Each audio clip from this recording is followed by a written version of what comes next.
جب زمین پیاسی ہو، فصلیں سوکھنے لگیں اور آسمان کی طرف نظریں اٹھائیں مگر بارش کا کوئی نشان نہ ہو تو ایسے وقت میں امت مسلمہ کے پاس یک ہتھیار رہ جاتا ہے جو کبھی خالی نہیں رہتا۔ اور آج وہ دعا بتاؤں گا آپ کو جو بارش کے لیے کی جاتی ہے۔ خود نبی کریم صلی اللہ علیہ وسلم پڑھا کرتے تھے، کچھ سالی صرف زمین کی نہیں ہوتی، کبھی کبھی دل بھی خشک ہو جاتے ہیں، رزق میں تنگی آ جاتی ہے، برکت اٹھ جاتی ہے۔ ایسے میں بارش صرف پانی نہیں، رحمت کی علامت ہے۔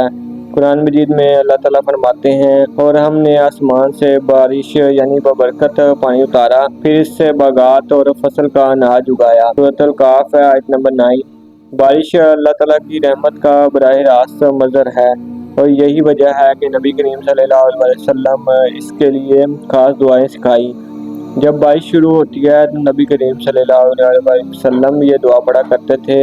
یہ آپ اپنی اسکرین پر دعا کو دیکھ سکتے ہیں۔ اس کا مطلب ہے، اے اللہ اسے نفع بخش بارش بنانا، یعنی لوگوں کے لیے نفع بخش بنائے بارش کو، نہ کہ تباہی کا سبب ہو بارش۔ یہ دعا اتنی مختصر ہے کہ ہر کوئی یاد کر سکتا ہے، مگر اس کے پیچھے گہرا مفہوم ہے کہ ہر بارش نفع والی نہیں ہوتی، بلکہ کچھ بارشیں نقصان کا باعث بھی بنتی ہیں، یعنی فصلوں کی تباہی کا باعث بن جاتی ہیں یا کسی کا اور کوئی نقصان ہو جاتا ہے۔ اور جب بارش نہ ہو رہی ہو، خشک سالی ہو، تو نماز استسقاء پڑھنا چاہیے، جو کہ سنت طریقہ ہے۔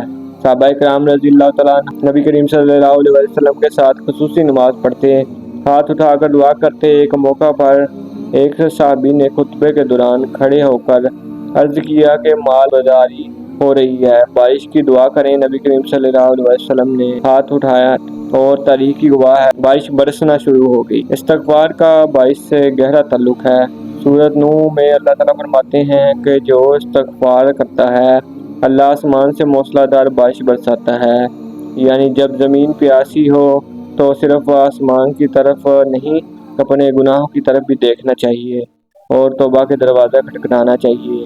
اگلی بار جب بارش برسے تو یہ لمحہ ضائع نہ کریں۔ نبی کریم صلی اللہ علیہ وسلم نے فرمایا کہ بارش کے وقت دعا قبول ہوتی ہے۔ یہی وہ لمحہ ہے جب آسمان کے دروازے کھلتے ہیں۔ اپنے دل کی ہر مراد اللہ کے سامنے رکھ دیں۔ یاد رکھیں، بارش صرف موسم کی تبدیلی نہیں ہے، یہ اللہ کی رحمت کا پیغام بھی ہے۔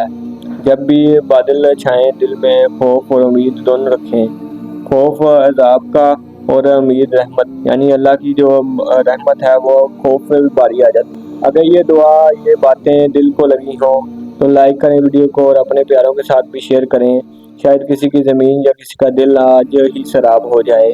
ویڈیو کو اچھی لگی ویڈیو کو لائک کر کے چینل کو سبسکرائب ضرور کریں، تاکہ میں ایسے ہی پیغامات آپ کے لیے لاتا رہوں جو کہ اسلامی وے میں آپ کو فائدہ دے سکیں۔